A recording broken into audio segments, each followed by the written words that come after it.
करौली जाने वाले जो लोग हैं वो वही हैं जो यहाँ अम्बेडकर जो जयंती होती है तो उस जयंती पर खूब नाचते हैं, गाते हैं, पीते हैं, खाते हैं, मौज करते हैं। तो क्या है कि वही लोग करौली जा रहे हैं, वही यहाँ खर्चा कर रहे हैं, लेकिन जो मर्म है बुद्धिज्म का, जो बातें हैं बाबा साहब की, उन बातों से कोसों दूर होते जा रहे हैं। आज स्थिति ऐसी है कि हम सत्ता की में भी डाउन हो रहे हैं और धर्म में भी डाउन हो रहे हैं। इसीलिए यहाँ एक सबसे पहला नाम, हमें लीडरशिप की आवश्यकता है और तीनों लीडरों की आवश्यकता है। धार्मिक लीडर की भी आवश्यकता है और जो सामाजिक लीडर की भी आवश्यकता है और राजनीतिक लीडर की भी आवश्यकता है। तो तीनों की जड़ एक होनी चाहिए, देखने में अलग अलग आने चाहिए। करौली जा रहे हैं, ये जा रहे हैं, ये सब हमारी धार्मिक कमजोरी के कारण जा रहे हैं, राजनीतिक कमजोरी के कारण जा रहे हैं। इसमें राजनीति का बहुत बड़ा हाथ है, वो सरकारों द्वारा समर्थन है। बाबा साहब के जाने के बाद में जो गति हमारे धर्म को पकड़नी चाहिए वो मुश्किल से 2% भी नहीं पकड़ी, 2%, क्योंकि हम उसके पीछे कारण है। और बाबा साहब ने एक बात कही थी कि मेरे को खड़े हुए बुद्ध चाहिए, बैठे हुए बुद्ध नहीं चाहिए। खैर बनते तो हमारे यहाँ आते हैं, मगर वो आते हैं केवल उठावनियों में। मेरे जीवन में शायद जब इनवाइट करोगे जब ही आए बनते, क्योंकि किसी भी धर्म को या समाज को आगे बढ़ाने के लिए प्रचार की आवश्यकता होती है। जब उसके मुख्य प्रचारक ही आलसी हो जाए तो बढ़ेगा कैसे? तो वो महापंचायत जाटव सभा को दिया गया, जब जाटव सभा को दिया गया तो वहां रहने वाले शाक्य को ये एहसास ही नहीं होगा कि ये बौद्ध पार्क मेरा है। तो ये जो सरकार के द्वारा की गई कुचेष्टा है, उनसे भी धर्म की हानि। मानने पर काशीराम साहब का जो आंदोलन चला, उस आंदोलन की देन है कि आज हम सत्ता तक पहुंच गए हैं। और जी आपने बहुजन समाज ने सिद्ध कर दिया है कि हम भी शासन चला सकते हैं। जबकि हम जो हमारा समाज का नुकसान भीमनगरी के मंच के माध्यम से हुआ, क्या कमजोरियां सरकारी पक्ष के लोगों ने अपने यहाँ रखी। किसी का कारोबार चल रहा है, लाइसेंस परमिट का कारोबार है, और पदाधिकारियों का, उन्हें लगता है कि हम जीवित नहीं रहेंगे। 100 लोगों में तो 100 सुधरने चाहिए, लेकिन आप ये बताएं 1 किलो दूध में 1 किलो घी निकल जाएगा? नहीं निकलेगा। लेकिन निकालेंगे तो 100 ग्राम तो निकलेगा। वही तो कीमती, वही बुद्धिस्ट है। बाकी आगे का प्रयास और करते हैं।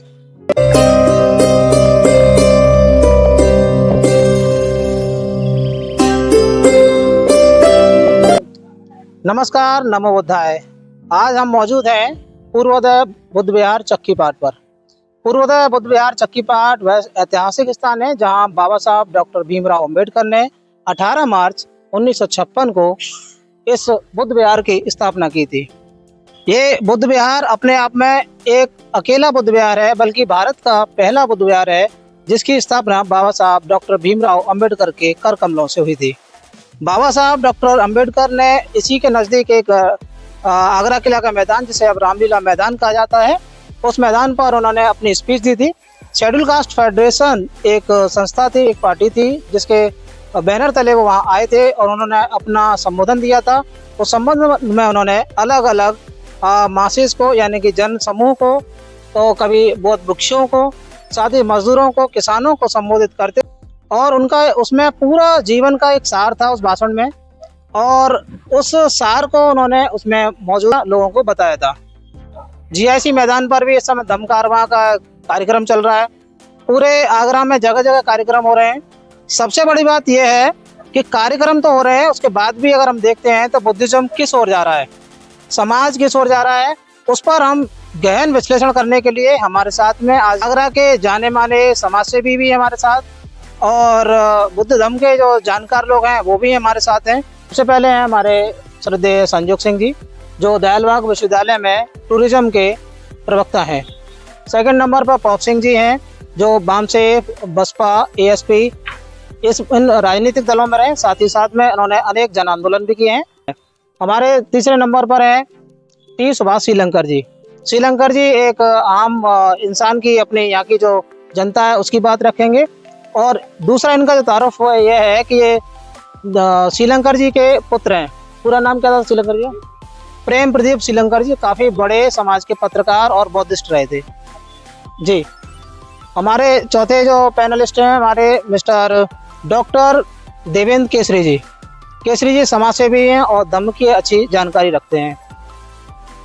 अंतिम हमारे जो पैनलिस्ट हैं हमारे मिस्टर अरविंद दौरे समीर साहब, जो कि एक शायर भी हैं और साहित्यकार हैं और समाज पर अच्छी जानकारी रखते हैं। 18 मार्च 1956 को रामलीला के मैदान पर, आगरा किला मैदान पर, जो बाबा साहब डॉक्टर अंबेडकर ने अपनी स्पीच दी थी, उस स्पीच में हम देखते हैं कि उन्होंने एक जन समूह को संबोधित किया, एक बहुत विषयों को लेकर उन्होंने अपना आत्मविश्लेषण दिया, तो साथ ही साथ में अन्य विषयों को लेकर, चाहे मजदूर हों, किसान हों, और अपने जन समर्थन में जो लोग जुड़ते हैं, उनके समर्थक हैं, उनको लेकर था।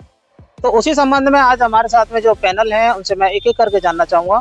सबसे पहले मैं डॉक्टर साहब केसरी सर आपसे जानना चाहूँगा कि जिस हिसाब से बाबा साहब ने धम्म को लेकर बात कही थी, जन समूह को संबोधित करते हुए कहा, उन्होंने क्या कहा सब आपको जानकारी है। क्या बाबा साहब की वो बातें आज सत्य साबित हो पा रही हैं, या कितना क्या उसमें अभी होना बाकी है? सर्वप्रथम मैं आपको धन्यवाद देना चाहूंगा गणतंत्र की आवाज को कि आपने इस तरह का कार्यक्रम आयोजित किया। बाबा साहब ने जो पूर्वोदय बौद्ध विहार की स्थापना भी की थी आज के दिन आगरा में, और बड़े पैमाने पर जो चाहते थे वो, किंतु बौद्ध धर्म ग्रहण करने के बाद बाबा साहब मुश्किल से 100 दिन जिंदा नहीं रहे। तो जो बच्चा पैदा होने से ही उसका बाप 100 दिन का छोड़ के चला जाता है, उससे आप कितनी उम्मीद कर सकते हो। किंतु इसके बावजूद भी विषम परिस्थितियों में जिस गति से हमारे बाबा साहब की विचारधारा बढ़ रही है, इतनी विश्व में विचारधारा कोई नहीं बढ़ी, आज तक नहीं बढ़ी। जहां तक बुद्ध के जमाने में साधन नहीं थे तो देरी लगी, किंतु आज बुद्ध की विचारधारा बहुत तेजी से बढ़ रही है। आगे मैं अब जानना चाहूँगा पॉप सिंह जी से कि सर, ये सबसे पहले आप, चूँकि काफ़ी लंबा आपका जो सफ़र है वो राजनीतिक सफ़र रहा, धम्म की अच्छी आप जानकारी रखते हैं, समाज से भी जुड़े हुए हैं, आपको क्या लगता है बाबा साहब के जो विचार थे वो आज के संदर्भ में क्या है उनकी स्थिति? बाबा साहब के विचार, सबसे पहले मैं तमाम अपने बहुजन समाज में पैदा हुए महान पुरुष संत गुरुओं को नमन करता हूं, और इस पवित्र स्थल पर उसको भी नमन करता हूं। और आपका जो चैनल है उसका भी मैं, जो है GKA चैनल है, उसका भी धन्यवाद देता हूं कि आज आपने ऐसा मौका दिया। ये जो बाबा साहब की यहाँ कर जो स्पीच हुई थी, वो स्पीच नहीं, एक जो है एक वट वृक्ष बन चुका है और इतना विशाल बन गया है कि आज जो बाबा साहब का जो पैगाम था, आज जन जन तक धर्म के रूप में, समाज के रूप में, राजनीतिक के रूप में इतना विशाल हो गया है कि आज बाबा साहब की ही देन है कि आज हम यहाँ सत्ता तक पहुँचे हैं। हमें वोट का भी अधिकार दिया, धर्म का भी अधिकार दिया, हमारे पास किसी चीज़ की कमी नहीं छोड़ गए हैं। हमें राम राम भी करने देते थे, जय भीम करने के लिए दे गए, हमारा नीला कोई झंडा नहीं था, हमें नीला झंडा दे गए, हमारा धर्म नहीं था, बौद्ध धर्म दे गए, हमारे धार्मिक झंडा नहीं था, पंचशील का झंडा दे गए, इतना सारा दे गए। और सबसे बड़ा काम, बहुजन समाज का प्रतीक हमें बौद्ध धर्म और संविधान दे गए।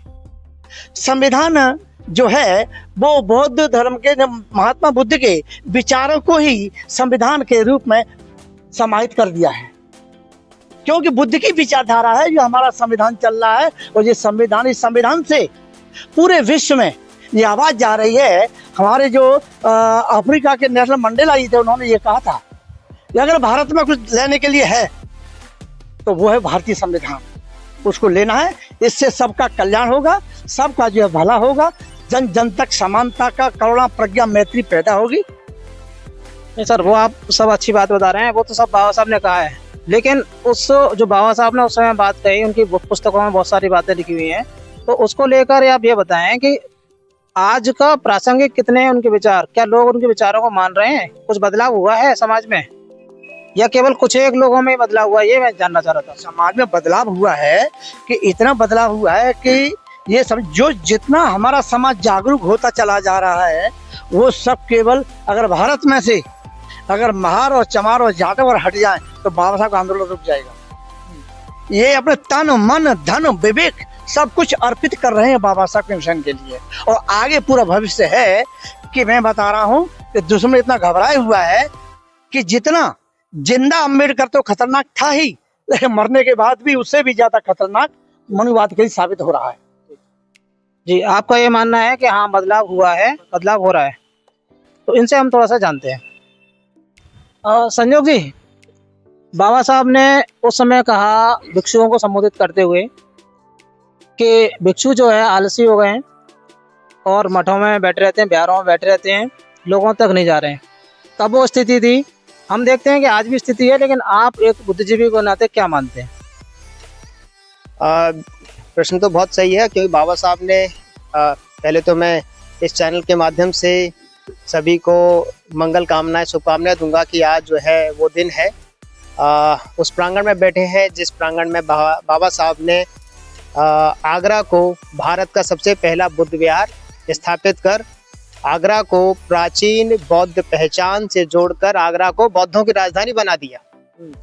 वो अलग बात है कि लोग शायद अभी तक बुद्ध अपने आप को बौद्ध नहीं मानते हैं, तो वो अभी बौद्धों की राजधानी नहीं स्वीकार कर पाए हैं, तो वो अभी जातियों की राजधानी बोलते हैं। लेकिन बाबा साहब हम सबको भविष्य में बौद्ध और बौद्ध भारत के रूप में, बौद्ध में भारत के रूप में देखना चाहते थे।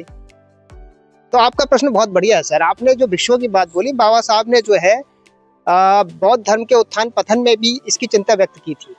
बाबा साहब ने भी वहाँ व्यक्त की थी चिंता कि कैसे जो बौद्धिज्म हमारा जो है बौद्ध भिक्षुओं के आलसीपन के वजह से, मठाधीश बनने की वजह से, मठों के अंदर उल्टे सीधे क्रियाकलापों से उन्होंने जब बुद्धिज्म का प्रचार प्रसार छोड़ दिया, छोड़ दिया, क्योंकि किसी भी धर्म को या समाज को आगे बढ़ाने के लिए प्रचार की आवश्यकता होती है। जब उसके मुख्य प्रचारक ही आलसी हो जाए तो बढ़ेगा कैसे? तो वो उन्होंने उत्थान पतन में चिंता व्यक्त की। फिर वही चिंता जो है 1956 में आगरा के मशहूर भाषण में बाबा साहब ने यहाँ पर व्यक्त की कि आगे जो भिक्षुओं को क्या करना होगा अगर उन्हें बौद्ध धर्म बचाना है तो, बुद्धिज्म, और इसको भविष्य में ले जाना है तो। लेकिन उसके बाद भी ये पाते हैं कि आज भी हमारे भिक्षुओं का जो आचार विचार है, मैं खासकर सभी पूरे देश के भिक्षुओं पर किसी पर प्रश्न चिन्ह तो नहीं उठाना चाहता हूँ, लेकिन धर्म के नाम पर प्रश्न भी नहीं उठाया सकता, मतलब उंगली नहीं उठाई सकती। हाँ, ये जरूर देखने में आता है कि जो हमारे आसपास के जो बौद्ध भिक्षु जो संघ बने या बुद्धिज्म मतलब भिक्षु रहे, उसमें हम बहुत ही कम भिक्षुओं को पाते हैं जो उस रास्ते पर चल रहे हैं। अदरवाइज ये हो रहा है कि उनके प्रवचन में राजनीति के विष ज्यादा है और धर्म के मर्म कम है। जी, ये बहुत बड़ा कारण है कि समाज को दुख है, दर्द है। भिक्षु को उसके दुख दर्द दूर करने की बात कहनी चाहिए, लेकिन उनके प्रवचनों में कहाँ से जो है प्रवाहित राजनीतिक जब उनकी विचारधारा के रूप में निकलता है तो उसका बड़ा नुकसान होता है। मैं इसमें यही देखिए जानना चाह रहा हूँ सबसे ज्यादा, क्या भिक्षु आज भी जो हमने दलित बस्तियां हैं, अनुसूचित जाति की बस्तियां हैं, क्या उनमें जा रहे हैं? आपको लग रहा है क्या ये? ऐसा पूरी ईमानदारी से तो नहीं लगता, और जो जाते हुए दिखाई देते हैं, जो लोग काम करना शुरू करते भी हैं, उन पर राजनीति हो जाती है, उनको किसी तरह से रोक दिया जाता है और उनको किसी तरह के जो है लांछन लगा करके उन्हें आगरा छोड़ने पर मजबूर कर दिया जाता है। ऐसा भी देखने में आया। जी, तो संजोग जी ने बताया कि किस तरह से जो बनते लोग हैं या बुद्धिज्म के जो लोग हैं उनकी अपने संगठनों में जो बटे हुए हैं अलग अलग, जो बाबा साहब की जो एक धारणा थी कि समाज, बुद्धिज्म में एक समाज है, ना कि क्या नाम है संगठन। तो खैर वो उसको हम बात करते हैं। हमारे साथ में श्रीलंकर जी हैं, टी सुभाष श्रीलंकर जी। इनके पिताजी आगरा में जब बाबा साहब डॉक्टर अम्बेडकर आए थे तब बौद्धिस्ट थे, और उसके बाद भी इन्होंने काफ़ी लंबा अरसा पत्रकारिता में इनके पिताश्री ने जो है हमारी किताबें निकाली, अखबार निकाले, समाचार पत्र निकाले, पत्रिकाएं निकाली जो बुद्धिज्म को लेकर थी। तो ऐसे में हम इनसे जानते हैं कि इनकी बुद्धिज्म को लेकर क्या समझ है और इनको क्या लगता है कि क्यों गलियों में, बस्तियों में, मोहल्लों में बुद्धिज्म नहीं पहुंच पा रहा है। श्रीलंकर जी आप बताइए। पहले तो मैं धन्यवाद करूंगा आपके चैनल के लिए, गणतंत्र की आवाज़ को, कि एक अच्छी सी बात लोगों तक पहुंचाने के लिए, क्योंकि इस विषय पे कोई लेके नहीं आता है, और विशेषकर अम्बेडकर और बुद्ध धर्म के लिए। मैं अपनी बात इसलिए रखूंगा आपने कि बौद्ध धर्म क्यों नहीं पहुंचा। सबसे बड़ा कारण तो ये है कि हमारा देश अम्बेडकर के बौद्ध धर्म अपनाने से पहले एक मनुस्मृति के साथ शिक्षा का अधिकार नहीं था, अनपढ़ लोग थे, और बुद्ध धर्म एक बुद्धि का धर्म है, पढ़े लिखों का धर्म है, जो समझ जाएगा बात को, समझदारों का धर्म है ये। हम पढ़ तो किताब गए हैं, मगर वो असली चीज क्या है कि हम पढ़े लिख करके, जैसे हम किसी से पूछा आप बुद्धिस्ट हैं, बुद्ध ने क्या कहा था उसे फॉलो कर रहे हैं कि नहीं कर रहे हैं। मैं अगर ड्रेस पहन लूं या बुद्ध वंदना कैसे करता हूं, ये मेरा बुद्ध धर्म नहीं है। जैसे कि मैं जय भीम बोलूं, नीला बिल्ला लगा लूं और बाबा साहब की जो 22 प्रतिज्ञाएं उन्हें फॉलो नहीं करूं मैं, तुम भी बाबा साहब को नहीं मानना हूं मैं।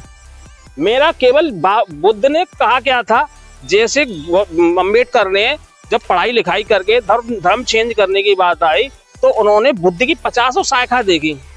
उन्होंने सोचा वैज्ञानिक और अंधविश्वास और तार्किक धर्म होना चाहिए। जहाँ जो बात होंगी उस बात को मैं उसको उन्होंने उतारा अपनी एक पुस्तक में, उसने भूमिका में लिखा उन्होंने लिखा इस बात को।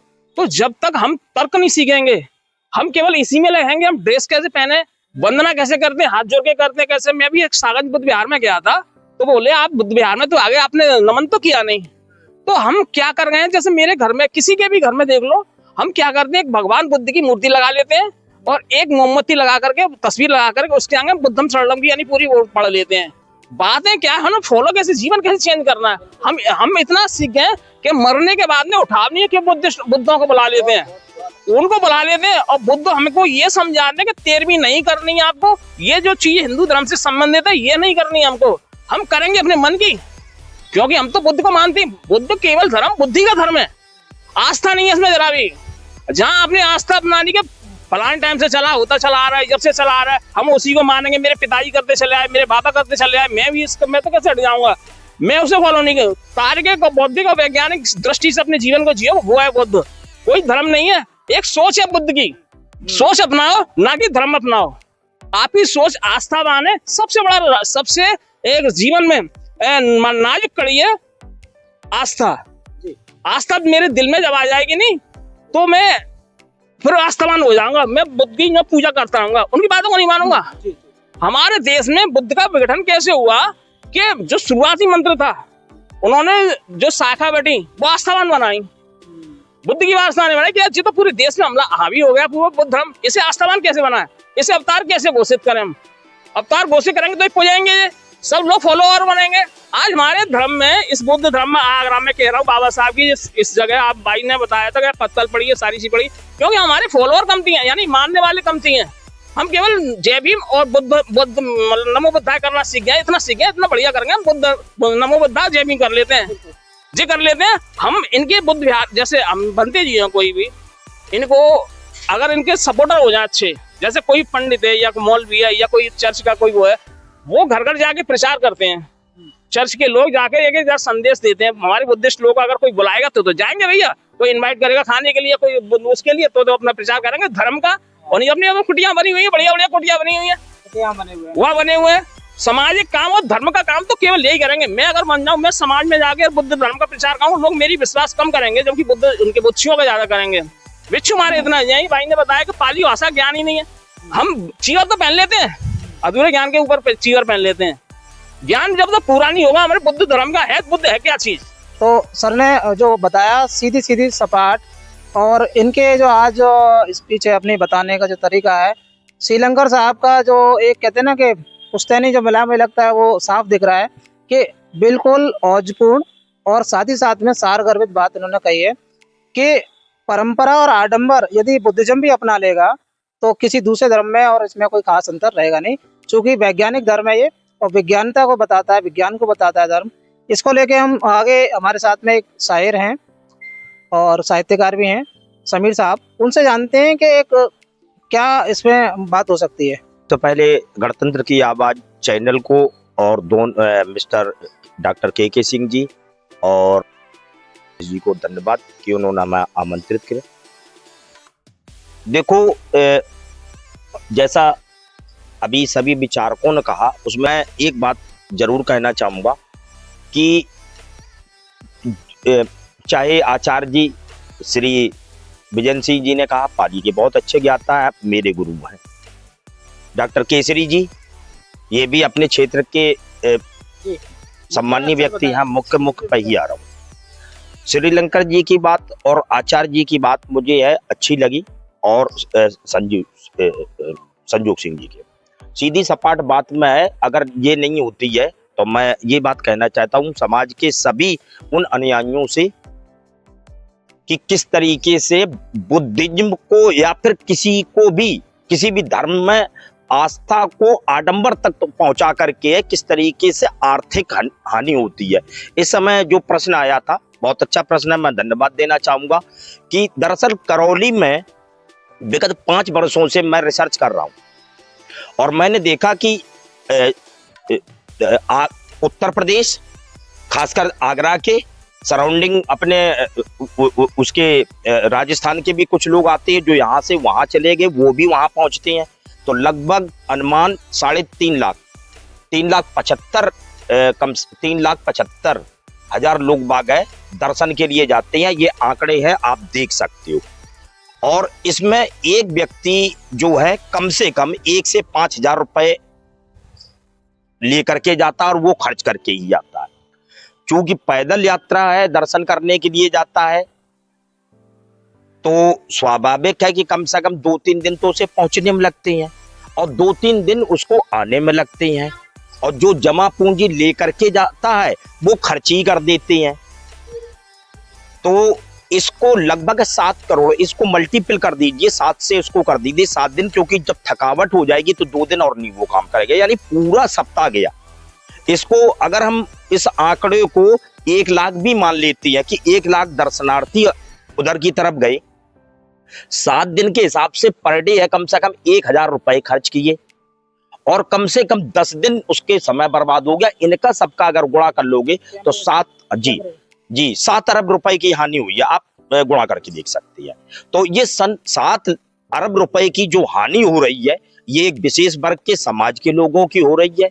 ये बुद्ध अनुयायी रहे हैं, इनके पूर्वज अनुयायी रहे हैं। दरअसल आस्थावान किस ओर हो रहे हो और उसकी वजह से आपको आर्थिक हानि सिर्फ आप दिखावे में वहां पर जा रहे, ये तो अच्छी बात नहीं। बुद्धि का इस्तेमाल करिए, जैसे अभी सभी हमारे महानुभावों ने कहा है कि विवेक और बुद्धि की बिल्कुल भी चेतना की बात नहीं होती है, सिवाय मतलब वो जा रहा तो हम भी चले जाएंगे, वो चला अपनी आर्थिक, अगर इतने ही धन को अगर वो बचा ले तो पूरे वर्ष की फीस की अपने बच्चों को दे सकता है, या फिर आकस्मिक कोई बीमारी हो जाती तो उस पर खर्च कर सकता है।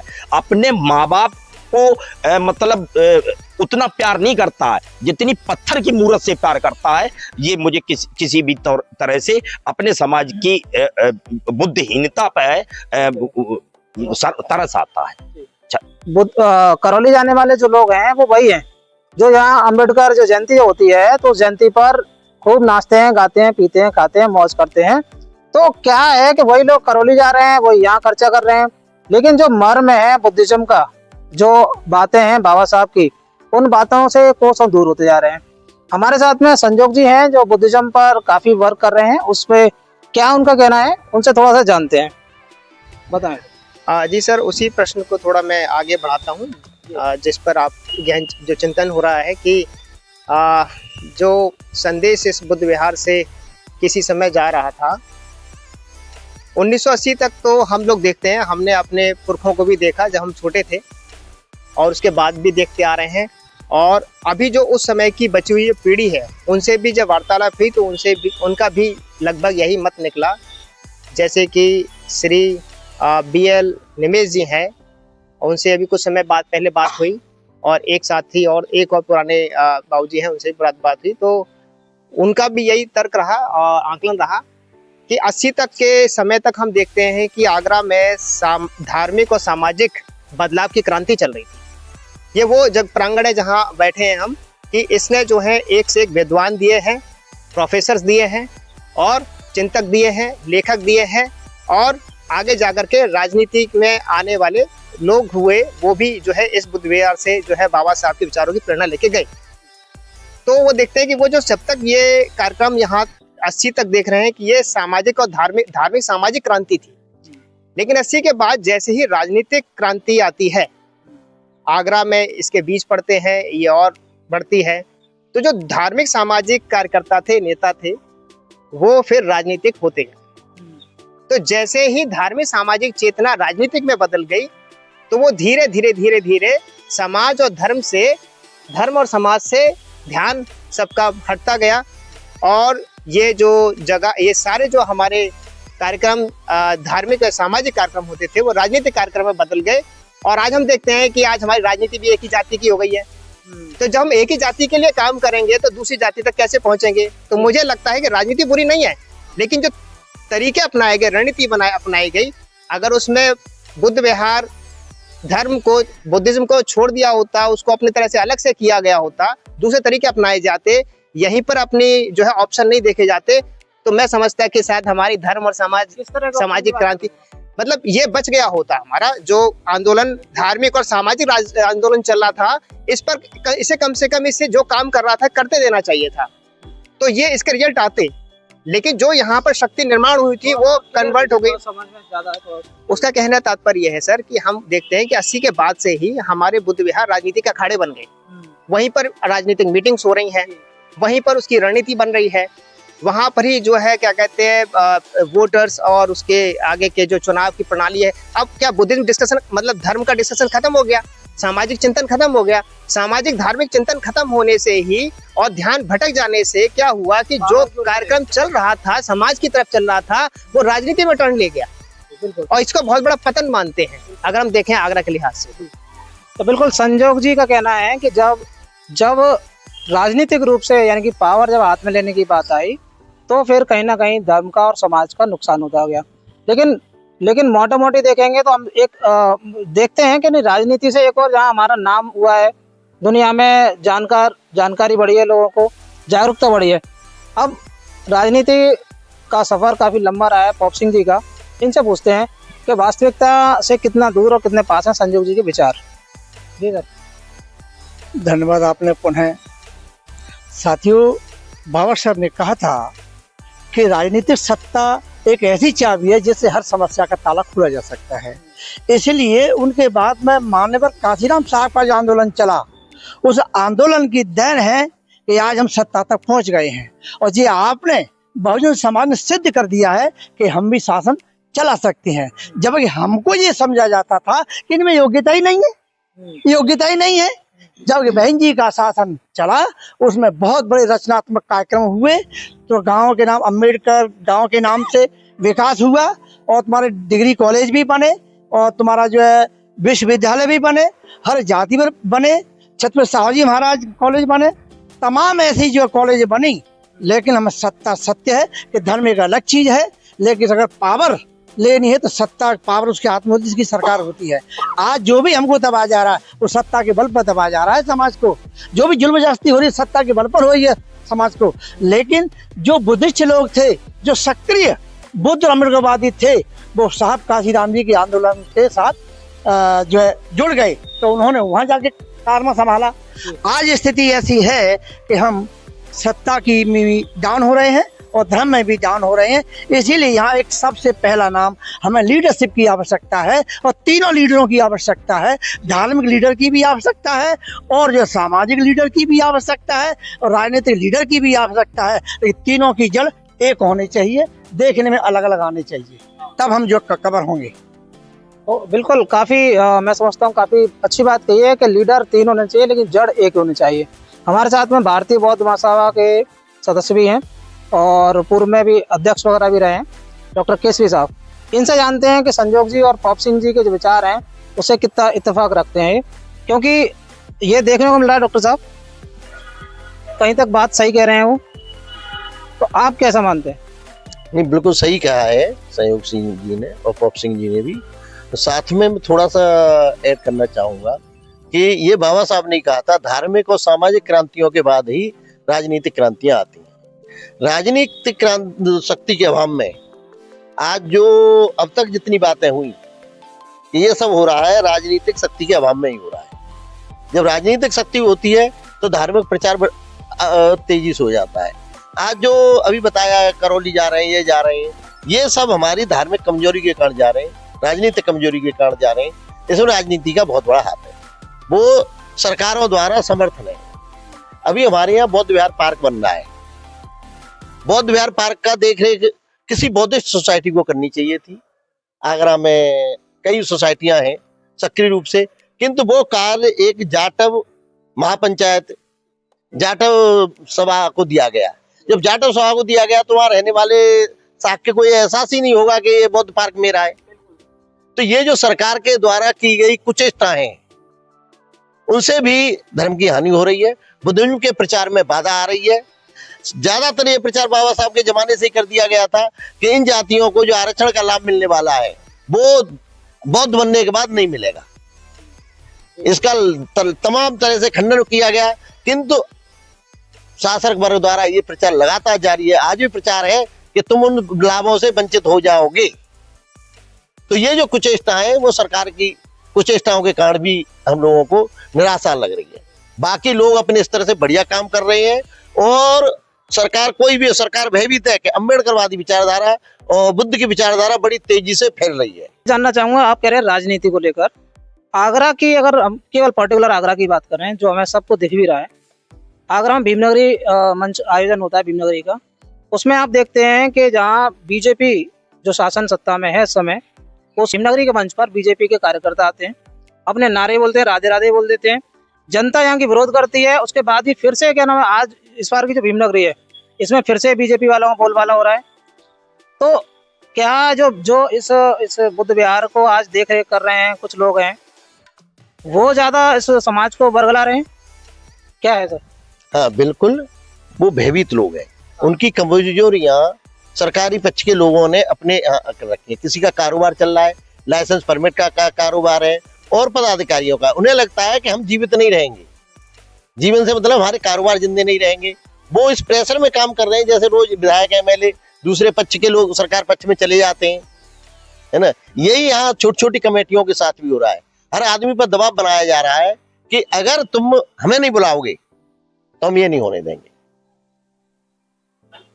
इसके लिए मैं थोड़ी सी एक कहना चाहूंगा कि जरा सा चारा देखकर बस्ती की बकरियां, जरा सा चारा देखकर बस्ती की बकरियां गजलें गा रही हैं कसाई की शान में।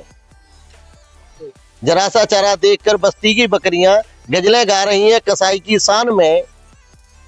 दस्तक पर इतना नाज क्यों है, ये मकान अपना थोड़ी है।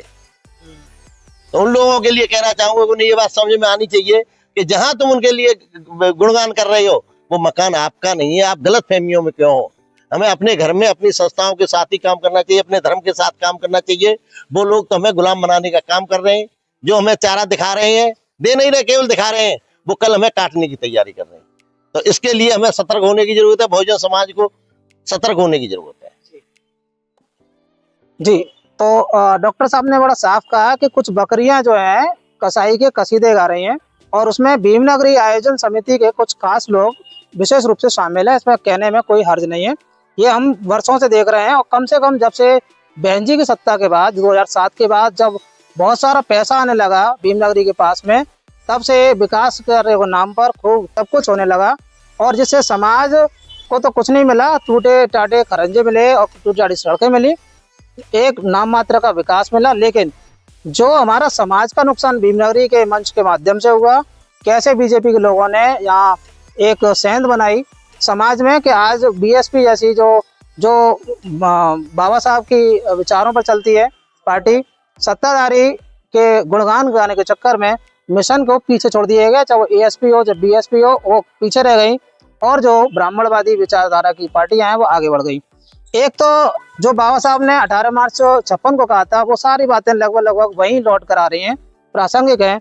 बाबा साहब ने कहा था कि बनते लोग बिहारों में बैठना छोड़ें तो कुछ बात बने। क्यों बिहारों में नहीं जा रहे, लेकिन दूसरी ओर ईसाई मिशनरीज हैं, मुस्लिम हैं, अक्सर अखबारों में खबर आती हैं, हिंदूवादी संगठन कहते हैं कि साहब जबरन वो करा रहे हैं, धर्म परिवर्तन करा रहे हैं। हमारे साथ में खो आगरा की खास बस्ती के जो व्यक्ति हैं, कोयला बस्ती वाले हमारे व्यक्ति हैं श्रीलंकर साहब, इनसे पूछते हैं कि बनते जी लोग कितना इनकी बस्तियों में आते हैं। इतने करीब 65 साल की अवस्था है आपकी, 65 साल की अवस्था में अब तक इन्होंने कितनी बार बनते लोगों को वहाँ देखा है, और दूसरे जो है मिशनरीज लोग हैं ईसाई या मुस्लिम, वो कितना आते हैं, क्या कहना चाहेंगे?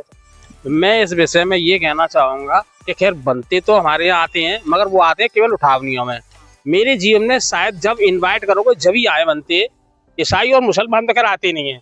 ये तो हमारी खुद की आस्था होती है कि हम मस्जिदों में जाते हैं, चर्चों में जाते हैं, जो हमारी व्यक्ति की आस्था होती है। जब अंदर दिमाग के अंदर सोचने की शक्तियाँ, देखो आस्थावान शिक्षित भी होता है, अशिक्षित भी होता है। शिक्षित आदमी दूसरे तरीके से अपना आस्था रखता है, अशिक्षित दूसरे तरीके से आस्था रखता है। आस्था और नास्तिकता में बहुत छोटा सा फर्क है। ये मैं अगर कहीं पिघलूंगा तो आस्था पे पिघलूंगा, मैं तर्क देख देख के कितनी भी बात कर लूंगा, यहाँ से हार जाऊंगा मैं। क्यों? जितनी बुद्धि होगी इतनी तर्क की बात कर लूंगा मैं। आखिर में आकर आस्था ही करूंगा। जैसे मेरे पास संकट ही आ गया, कहीं चीज हे प्रभु मुझे बचा ले, यहाँ वहां आ जाएगी आस्था। वहां तर्क से बात नहीं करूंगा मैं यार, क्योंकि दिमाग से लॉजिक बात नहीं करूंगा वहां पे। बहुत छोटा सिंपल है, वो सरल तरीका आस्था है मेरी। आस्था में आदमी हाल आ जाता है, मतलब जल्दी सी ना सपोर्टर हो जाता है आस्थावान का। आस्था के लिए कोई भी चीज कर दो, बहुत बड़े पंडालों में बहुत भीड़ लग जाएगी। और बौद्धिकता की बात करोगे, बहुत कम संख्या में लोग होंगे। बौद्धिकता में और आस्था में बहुत फर्क है।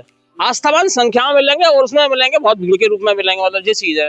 तो हमारे यहाँ जो प्रचार के लिए जो आते हैं उनको मालूम है अगर बुद्ध लोग जाएंगे। मेरी एक बार मैंने आपको दोबारा बता दूं, लंबी लगेगी, कि एक यूथ हॉस्टल में हमने प्रोग्राम किया था। IEP अफसर आए थे, सारे लोग आए थे वहां पे। तो आगरा के जाटवों की जब बात चली तो उन्होंने ये कहा कि इनका कुछ नहीं हो सकता है, ये तो केवल जूते ठोकते हैं, शाम को दारू पीते हैं, इनका तो केवल यही भविष्य है। लंच जब हुआ तो मैंने उनसे एक से RP सिंह गौतम थे, उनसे कहा मैंने कि इसका कोई समाधान तो होगा। ये पी के मस्त है, जूता ठोक रहे हैं, पी के मस्त है। इसके लिए आपने नौकरी की है, इसके लिए समय चाहिए, वर्किंग चाहिए, बस्तियों में जाकर के समझाना चाहिए उनको। तो उन्होंने मुझसे कहा चलो अभी अपनी अपनी बस्तियां आप बुला लो मुझे। मैं ठीक है, मैंने अपनी इन्वाइट कर लिया उनको, सब लोगों को। काफी लोग थे वहाँ पे, मेरी बस्ती में आए वो। मेरे एक एक घर में गए इन्वाइट करने के लिए। बहुत बड़े बड़े लोग आ रहे हैं, IEP अफसर आ रहे हैं, रिटायरमेंट और ऐसे ऐसे आपको बहुत अच्छी बात बताएंगे। तो केवल गिनती के 5 लोग पहुंचे वहाँ पे, क्योंकि मैं बौद्धिक बात होती, समझदारी की बात होती। हाँ, किसी का मैं अगर धार्मिक प्रोग्राम फंक्शन करता मैं तो काफी अच्छे लोग इकट्ठे हो जाते। मेरा मतलब कहने का यह है कि आस्था में और बुद्धि में फर्क है। बुद्धिमान लोग बहुत कम मिलेंगे, आस्थावान बहुत मिल जाएंगे। आस्था नाम का हमारी बौद्धों की डिक्शनरी में आस्था शब्द है ही नहीं, तर्क है।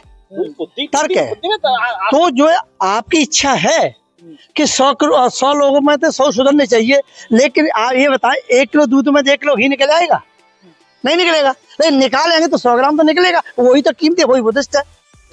बाकी आगे का प्रयास और करते हैं, ये मेरा मानना है। किसी भी समाज में, विश्व में, भारत में, पूरे विश्व में सारे लोग विद्वान नहीं होते हैं। चंद मुट्ठीबल संकल्पवान लोग ही व्यवस्था परिवर्तन का काम करते हैं। तो सारे लोग धार्मिक हो जाए, सारे लोग विद्वान हो जाए, सारे लोग राजनीतिक हो जाए, ये कभी होना नहीं है। चंद जो 5 लोग इकट्ठे थे वही बस्ती को बदलने का काम करेंगे। जो सर ने बताया था कि आग में 5 लोग आ गए, 5 लोग बस्ती में काम करेंगे, वो वही व्यवस्था बदलने के लिए काफी है। इसमें निराशा की कोई बात ही नहीं है। हमें बिल्कुल आशावान रहना चाहिए। विश्व में बौद्धों का शासन होगा, विश्व रहेगा, तो अन्यथा खत्म ही हो जाएगा। 2 ही बात है बस। तो हमारे जो डॉक्टर केसरी साहब हैं उन्होंने और श्रीलंकर साहब ने साफ कहा कि बुद्धिमत्ता बहुत जरूरी चीज़ है। बाबा साहब का भी साफ कहना था कि मुझे 1000 सिरों की जरूरत नहीं है, मुझे 2 या 5 मस्तिष्क हो वो काफ़ी है। तो ये बात ठीक है, बौद्धिक स्तर पर बहुत अच्छी बात है। लेकिन यहाँ मैं ये जो कहना चाहूँगा वो ये भी है कि जिस हिसाब से बस्तियों में, मोहल्लों में जो एक मेंटल लेवल है वहाँ के लोगों का, रहने वालों का, चाहे वो उनके अनपढ़ रहने की वजह से या किसी और कारण से, उस मेंटल लेवल पर भी यानी साइकोलॉजिकल स्तर पर यदि बनते लोग या भारतीय बौद्ध महासभा या और ऐसे संगठन उस मेंटल लेवल के हिसाब से यदि अपना प्रचार प्रसार करेंगे, लोगों पर ज़्यादा जाएंगे, बजाय इसके कि धम्म कारवां, भीमनगरी का आयोजन, ये सब जो इस तरह के कार्यक्रम हैं, ये केवल और केवल एक स्टेटस सिंबल जरूर हो सकता है जो राजनीतिक रूप से आपको नफा नुकसान दे सकता है। लेकिन जो वास्तविकता है वो वास्तविकता ये है कि बदलाव बहुत नाम मात्र का दिखेगा यदि यही हालात रहे तो। हमारे साथ में आज जो हमारे पैनलिस्ट थे उनके लिए बहुत धन्यवाद देते हैं गणतंत्र की आवाज़ की ओर से। सबको धन्यवाद। समीर साहब, शायर साहब, हमारे BS बौद्ध साहब, डॉक्टर केसरी साहब जी को बहुत धन्यवाद, T सुभाष श्रीलंकर जी को बहुत बहुत धन्यवाद, हमारे पॉप सिंह सर, इनको बहुत धन्यवाद है, और संजोग सिंह जी, सभी मेहमानों का बहुत बहुत हार्दिक धन्यवाद। गणतंत्र की आवाज़ पर जो आप हमारे साथ में रहे उसके लिए बहुत शुक्रिया।